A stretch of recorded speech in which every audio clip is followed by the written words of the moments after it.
armés par les Russes, aidés par les Russes au niveau aérien, persécutent, massacrent des zones rebelles. C'est pas des rebelles, c'est les militants d'Al-Qaïda, le HTS, qui est le plus grand groupe de rebelles islamistes dans le nord-ouest de la Syrie, qui sont appuyés.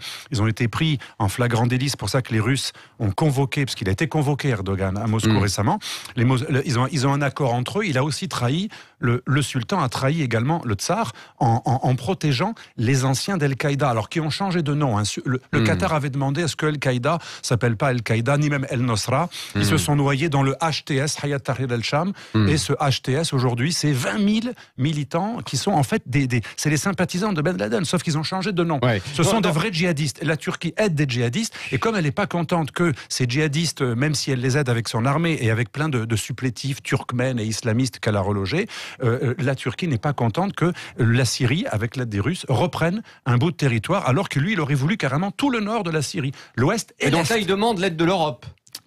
Ou plutôt qu'une aide, c'est pas une déclaration de guerre pour répondre à la question de l'émission, c'est plutôt de la diplomatie musclée, de fort à faible. Il faut voir qu'Erdogan nous conçoit vraiment comme le ventre mou de l'Occident, ce qui n'est pas entièrement faux, malheureusement.